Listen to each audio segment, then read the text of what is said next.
আলহামদুলিল্লাহ নাহমাদুহু ওয়া নুসাল্লি আলা রাসূলিল কারীম আউযু বিল্লাহি মিনাশ শাইতানির রাজীম বিসমিল্লাহির রহমানির রহিম ওয়া ক্বালা রাসূলুল্লাহ সাল্লাল্লাহু আলাইহি ওয়াসাল্লাম মান কুনতুম মাওলাহু ফাহাযা আলিয়ুন মাওলাহু। আজকে ঈদে গাদিরে খুম দিবস উদযাপন উপলক্ষে এই 18 জিলহজ ঝিটকার শরীফের পবিত্র মাটিতে বহু ওলিয়া উলিয়া তাদের দরবারের প্রতিনিধি, বিশেষ করে আমাদের ঝিটকা শরীফের মাটি যাদের আগমনে ধন্য হয়েছে সে মহানলী হযরত খাজা শাহ সুফি আহমদ কাউসার আলী রফি জিন্দার শাহ, হযরত খাজা শাহ সুফি দেওয়ান আব্দুর রশিদ আল চিশতি নিজামী, এখানে আমরা পাশেই হযরত খাজা শাহ সুফি লোকমান শাহ দরবেশ ওরফে আল্লাহ বাজান এবং হযরত গৌহার শাহ ইয়ারআলম শাহ এবং অন্যান্য ওলিয়া উলিয়ার আগমনের এই পুণ্যভূমি পবিত্র মাটিতে উপস্থিত হয়েছে। এখানে প্রত্যেক দরবারে পীর মাশায়েখ এবং বাংলাদেশের অনেক সুফি গায়ক এবং আপনারা মঞ্চে যারা বসে আছেন অনেক বিভিন্ন দরবারের প্রতিনিধি, এলাকার সম্মানিত মুরব্বী একরাম, যুবক, বাজার কমিটির লোকজন, সকলকে আমি আমার অন্তঃস্থল থেকে ঈদে গাদিরে খুম এই দিনের ঈদ মোবারক জানাচ্ছি। তো এখানে অনেক আলোচনার সময় হবে না, তারপর আমি জরুরি কয়েকটি কথা বলবো। আমার কথা বোঝা যাচ্ছে? সেটা হলো বিদায় হজের পরে মহানবী সাল্লাল্লাহু আলাইহি সাল্লাম 18 জিলহজ গাদিরে খুম মদিনার উপকণ্ঠে একটা অঞ্চল, মানে একটা মরু এলাকার মধ্যে, অনেকে জানে না এইটার নাম হলো খুম, মানে হলো গাদিরে খুম, দা পন্ড অফ খুম। খুম নামক একটা এলাকার পুকুর, মানে নিচু জলাশয় এলাকা, বৃষ্টি হলো ওখানে পানি জমতো, কিন্তু মরুভূমি যেহেতু পানি জমলো, ওই দিন পানি ছিল না। একটা নিচু সুন্দর জায়গা পরিবেশের মধ্যে মহানবী সাল্লাল্লাহু আলাইহি ওয়াসাল্লাম বিদায় হজের পর ফেরার পথে স্বলক্ষ সাহাবায়ে কেরাম, মতান্তরে কম বেশি কেউ বলেছে, তাদের নিয়ে তিনি বললেন, থামো আমার সাহাবা, এখানে থামো, এই আমি একটি তোমাদেরকে বিশেষ ঘোষণা দিতে চাই। সূরা মায়েদার 67 নম্বর আয়াতের মধ্যে বলল আল্লাহ, ইয়া আইয়ুর রাসূল, হে রাসূল, আপনি ঘোষণা করুন কি, যে আপনি যদি আজকে এই ঘোষণা না দেন তাহলে আপনি আমার দ্বীনকে পরিপূর্ণরূপে প্রচার করলেন না। আপনি ঘোষণা করে দেন, আপনি মানুষ সমাজকে ভয় পাবেন না। কিন্তু আয়াতটা হয়তো অনেকে বলবেন, এই আয়াতটা নিয়ে অনেক বিশ্বমানের যে তাফসীরগুলো পড়লে পেয়ে যাবেন, যেখানে আলিউল মাওলা আল মুমিনিন, মুমিনদের জন্য মাওলা আলীকে এখানে ঘোষণা করার জন্য বিশেষভাবে আনুষ্ঠানিকভাবে ওই দিন আসাদুল্লাহুল গালিব আলী ইবনে আবি তালিব কারামাল্লাহু ওয়াজহু তাকে মুসলিম জাহানের জন্য মুমিনদের মাওলা ঘোষণা করা হয়। সুবহানাল্লাহ। সেই দিনটিকে যদি কেউ না মানে তাহলে আল্লাহর সিরাতাল মুস্তাকিমের পথ মানা হবে না। এই দিনটিকে যদি না মানে তরিকতকে মানা হবে না। এদিনই বেলায়েতের সূচনা হয়েছিল, এদিনই নবুয়তের সেই আত্মার যে বিজ্ঞান, সেটা মাওলা আলী কারামাল্লাহু ওয়াজহুর সিনার মধ্যে যে আছে সেটাকে আনুষ্ঠানিকভাবে ঘোষণা করা হয়। তো অনেক পীর আছে, পীরের পাইরবি করে নাই, মুরিদ হয় নাই, একেবারে খেলাফত পায় নাই, পীর হয়ে গেছে, ইমাম দাবি করে, পীর দাবি করে। দরদির আমি কারো কথা বলতে চাই না, এগুলো মানা যাবে না। যেই সিলসিলা মহানবী থেকে আলী কারামাল্লাহু ওয়াজহু হয়ে আমাদের বিভিন্ন তরিকার মধ্য দিয়ে চিশতিয়া, কাজ্জা, নকশবন্দি, ওয়াইসিয়া, বিভিন্ন তরিকা যেভাবে সঠিক পথটা চলে এসেছে, এই সাজরার ভিতরে থাকতে হবে।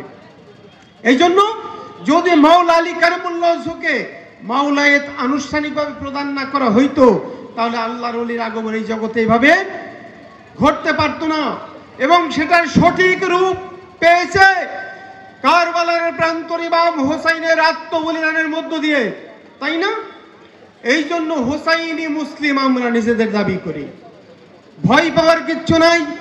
আত্মার বিজ্ঞানী হলো আল্লাহর ওলি আল্লাহরা, যারা সিনাই কি করে ভক্তের সাথে গুরুর লেনা দেনা করে, এই দলের মানুষ। এই জন্য এই দেশ ইসলাম এনেছে আল্লাহর ওলিগণ। যারা বলে আল্লাহর ওলির মাজার ভাঙতে চায় আর ধর্মের কথা বলে, আমি বলতে চাই আল্লাহর ওলির বিরুদ্ধে যাও মানে আলীর বিরুদ্ধে যাও। আলী সত্তা সর্বময় আছে কিনা? তাসবের ভাষায় দেহের মধ্যে আলীর ওজুদের নাম হলো ওয়াহেদ আল ওজুদ, ঠিক কিনা? এই ওয়াহেদ আল ওজুদ বিশ্বময়, এইটা হলো আলিমুন সিফাত, জ্ঞান মণ্ডিত দেহ যেগুলো। এই জন্য মহানবী সাল্লাল্লাহু আলাইহি ওয়াসাল্লাম বলেছেন আনা মদিনাতুল ইলমি ওয়া আলিউন বাবুহা। সৌদি আরব যে বোঝার দরকার নেই, অনেক আলোচক সে কথা বলবে, আমি দু একটা কথা বলবো। এই দেহ আরবের মধ্যে নূরে মুহাম্মদের জ্যোতির্ময় জগতে যদি কেউ প্রবেশ করতে চায়, আলীর এই দরজাতে প্রবেশ না করলে নবীর নূর, নবীর পরিচয় পাবে অসম্ভব ব্যাপার হবে। এই জন্য গুরুর কাছে গেলে প্রথমে বাতাসের কর্ম দেয় না? বায়ুর কর্ম। এই বায়ুর শক্তি আলীর শক্তি, বায়ুর শক্তি আলীর শক্তি। আমি ঝিটকা রশিদিয়া দরবার শরীফের দেওয়ান রশিদ বাবার দরবারের একজন ছোট্ট একবার নগণ্য গোলাম হিসেবে এখানে দাঁড়িয়েছি। তিনি গজলে লিখেছেন, চেনো চেনো আমার মন, তুমি চেনো পাঞ্জাতন, যাতে রুহু পঞ্চজন বিরাজ করে। চেনো চেনো আমার মন, চেনো আদম ওজুদ, বাবে ওজুদে মজুদ, রুহুল আজম দেখবে নজরে। বলেন না মারহাবা। তিনি বলতেছেন আপন ওজুদের মধ্যেই পাঞ্জাতনের পরিচয় পেলে আদম তত্ত্বভেদ জানা যাবে। নিজের মধ্যে যে আদি আদম, ওই আদমের জন্য কি আল্লাহ কি বলেছে? আদম কি ওই এক কালে স্থান কালে কেদা মাটি সেই না রইদের শুকাইয়া, অনেক শিল্পীরা গান করে, ওর মধ্যে রুহ হইকে মাটি ডারে একবার রক টক বানাইয়া তাজা করছে আদম। এই গল্প ৭,০০০ বছর আগে। তাও আর ইরাকের সারিদার গুহা, জার্মানির ডুসান নদীর ধারে মানুষের কঙ্কাল পাইছে ৩০,০০০ বছর আগে। আমি বিজ্ঞান ভিত্তিক একজন মানুষ। এই জন্য আদম হলো নিজের মধ্যে যে অদেখা ফিল আর খলিফা, যেই ব্যক্তি আত্মপরিচয়ের মধ্য দিয়ে সৃষ্টি চক্রের উপর ভেসে উঠেছে, নূরে মুহাম্মদের আলোতে আলোকিত, সিরাজাম মুনিরার ওই প্রদীপ থেকে প্রজ্বলিত, ও হলো আদম। ওই ব্যক্তির জন্য সেজদা আল্লাহ আদেশ করেছে। কার জন্য? এইভাবে গড়ে কিভাবে? এই আলীর তালিম, আলীর কথা, অন্য কারো কথা নয়। আলী পাইল কোথায়? এটা নূর নবীর, সেই মহানবী, তিনি তার ভক্তের সিনার মধ্যে তালিমগুলো ঢুকাই দিয়েছে। দেওয়ান রশিদ বলেছে, দেওয়ান রশিদ বাবা বলেছে যে আলীর সিনার তালিম সিনাই সিনাই এলো, শাহ ছাপার চরণ সেবে দেওয়ান রশিদ চিনল তারে। আগে দিন থাকিতে মনের মানুষ ধরো। আমরা যে কথা বলি এইগুলো মৌলা আলীর কথা। এই জন্য ঈদে গাদিরে খুম 18 জিলহজ মৌলাইক, তাকে যে মান কুনতুম মৌলাহু ফাহাজা আলিউন মৌলা, আমি যার মৌলা আলী তার মৌলা। এই দিবসটা যদি কেউ আনন্দের না মনে করে, এই দিবসটা যদি না মানে, ওই ব্যক্তির তরিকতের পথে চলাই বৃথা, ঠিক কিনা? এই জন্য দরদিরা, আত্মপরিচয় পেতে হলে আলীর দরজাতে ঢুকতে হবে। বর্তমান জামানার আল্লাহর ওলি পীর মুর্শিদ, তারাই আলীর দরজাগুলোর মধ্যে, তাদের বলা হয় আহলুল বাইত, মানে নূর নবীর গৃহের অধিবাসী। গৃহ কোন জায়গা? এই দেহটা, ঠিক কিনা? এই দেহের মধ্যে যে নূর নবীর জ্যোতির্ময় সত্তা, সেই সত্তা তার ঘিরে রয়েছে আর কয়জন? আলী, ফাতেমা, হাসান, হোসাইন, পঞ্চশক্তি, তাই না? নূর, বায়ু, অনল, বাড়ি, মাটি। তাহলে যদি আমরা এই গাদিরে খুমকে মানি, তাহলে আমার নিজেকে মানা হবে। যদি আমি আলীকে মানি, তাহলে আমার অলিকে মানতে হবে, গুরুকে মানতে হবে। এছাড়া আল্লাহ পাওয়ার জন্য যে পথ, সেই পথ আমরা কামিয়াবি হতে পারবো না। সারা জীবন বলবো ইহদিনাস সিরাতাল মুস্তাকিম, আমাকে মুস্তাকিমের পথে চালাও, আনআমতা আলাইহিম, আমাকে নিয়ামত প্রাপ্ত ব্যক্তির পথে চালাও। আর একটা দিন চললাম না, তসবিহ নিয়ে যদি জপতাম, আমারে মিষ্টি দাও মিষ্টি দাও মিষ্টি দাও, 1 কোটি বার জপলে মিষ্টি স্বাদ পাওয়া যাবে? কোন চতুর লোক হলে মুখে দিলে স্বাদ পাবে। তদ্রূপ যদি বলি আনআমতা আলাইহিম, আমাকে নিয়ামত প্রাপ্ত ব্যক্তির পথে চালাও, আমি আলীকে মানলাম না, ওলিকে মানলাম না, পীর মুর্শিদ মানলাম না, মাজার ভাঙতে গেলাম, আমি কি সেই পথে রইলাম?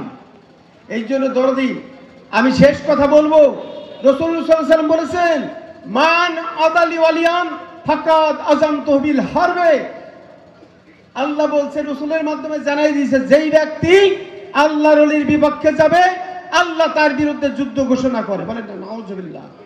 কাবা ঘরের গিলাফ ধরে কাঁদলে মুক্তি পাওয়া যাবে? ওই এক বক্তা বলতেছিল আমার আগে যে ওই কাবা শরীফে যে, আরে কাবা কোনটা?